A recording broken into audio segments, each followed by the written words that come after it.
Hey, good morning, everybody. So today is a milestone day for me. What we're going to be doing are some beef short ribs. These are specifically plate ribs that I've gone ahead and got. Really like the plate ribs just because they have really good marbling to them, really good fat content mixed into the meat. Makes it so that they're just really rich and really tasty, I feel like. This is the first time that I've ever actually smoked them myself. Something I've been wanting to do for a long time, just haven't ever been able to do it just because of timing or expense. They are not cheap ribs to get. Went ahead and got them yesterday and want to try smoking them today for the first time. Going to do it on the Franklin pit.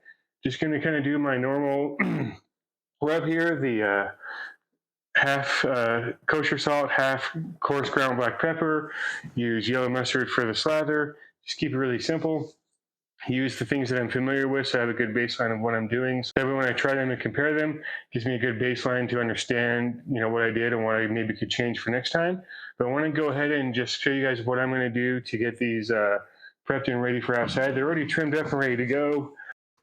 Not a whole lot that I had to do to them, from the butcher. So happy with that. Got some, a nice fat buildup on the bottom of them here. Not really, I don't know if beef ribs come with a membrane, but there isn't a membrane on these. So maybe my butcher just kind of peeled it off for me, but you can kind of see some spots here where it looks like there used to be one. Now it's gone. This butcher that I went to, they normally do that with their pork ribs also, like half-time there won't be a membrane on those as well that I don't have to worry about. Maybe that's the case with these also. So when I do my mustard slather, I like to do just very little, especially on ribs. I feel like if you get too much on it, it just kind of it impacts the taste of the ribs, at least with pork ribs, assuming these ones would be the same. So just keeping it very light, just enough to make it so that the surface is tacky is all that I'm really going for. Then just take the rub here. I like to do salt and pepper just because I like to make it so that the flavor of the actual meat itself can stand out and not necessarily the rub.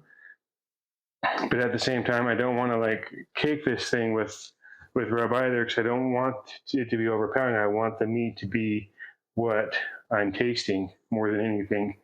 But anyways, we're going to go ahead and just kind of cover this thing. These things take quite a while. Looking at 8 to 9 hours is kind of what I'm planning on.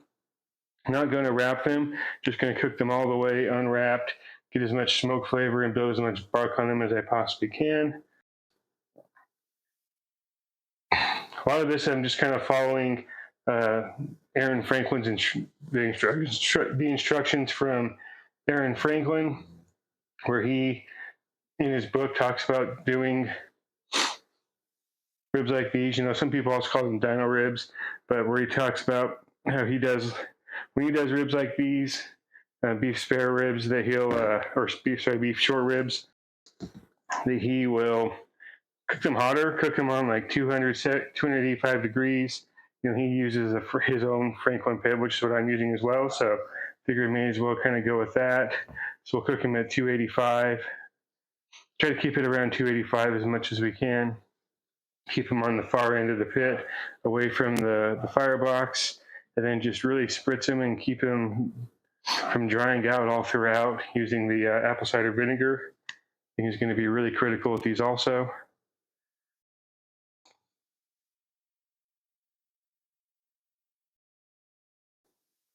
That's about as much rub as I think I want to put on these.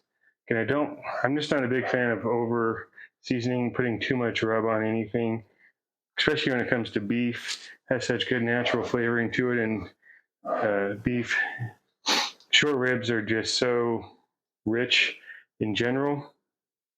Why degrade that with too much rub is kind of my whole thought. But hey, if you're somebody who really enjoys rub, go ahead and do it the way that you want, the way you think is best. There's not really a right or a wrong. It's just a matter of what you like, and I think what your preferences are. All right, got the Franklin outside. It's been warming up all morning. Gonna go ahead and get these on there. we'll be back soon to kind of check it out and see the progress, see how they're looking here in a few hours. All right, let's go ahead and check these ribs out, see how they're coming along. So these have been in here for 3 hours now. Just want to see how the coloring's looking on them. So the one back there, kind of dark, but we got this one right up front here. It's looking really good, getting some nice coloring to it. Really starting to separate from the meat from the fat down there on the bone a little bit, but starting to shrink in to expose some of the bones. That's kind of what I would expect. What I want to do is just go ahead and just kind of spritz this front end here just real quick on them, just to make sure they don't get too dried out. And then we're going to go ahead and just close it and keep them going. So, the saying, if you're looking, you're not cooking. So I'm back. I've got my meat tester extraordinaire here. It's going to help us do our taste test on these ribs.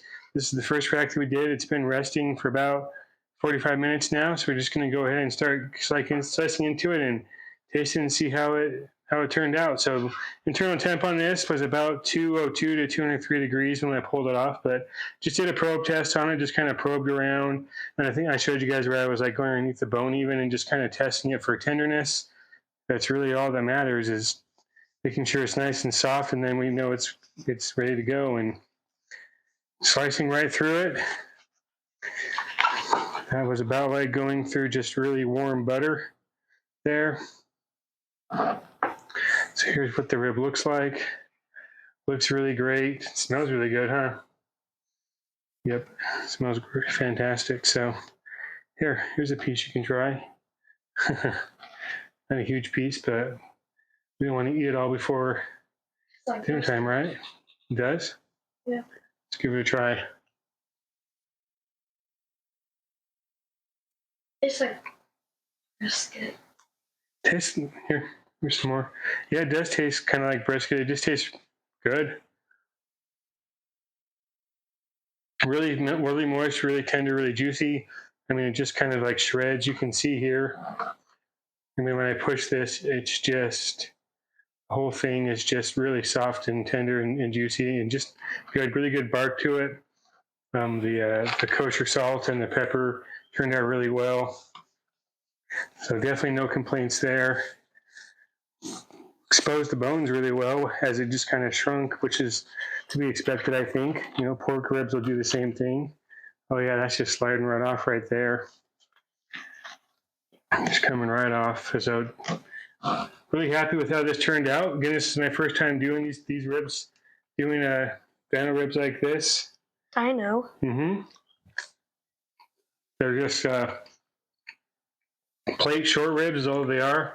Really good, really happy, excited for these. They were expensive, but I think they are worth every penny. I'm just happy that it turned out, because it sucks when you spend a lot of money. I mean, it doesn't work out, but in this case, they did. And very rich too, very rich flavoring. It's good because there's a lot of marbling in plate ribs. Marbling, yep, where the fat's mealed, and it just rendered so well that you can't it doesn't give a bad fatty texture to it. It just tastes really good. Like brisket. There's meat texture to it, yeah, but the fat melts into the meat, which is really what I was hoping for. What he's talking about. So super happy for that. So let me know what you guys think about these ribs. Let me know if you have any suggestions of things you've done to make ribs like this. I'm super happy with these. I don't know that I would change much with them, but really happy with how they turned out. And until next time, we'll catch you later.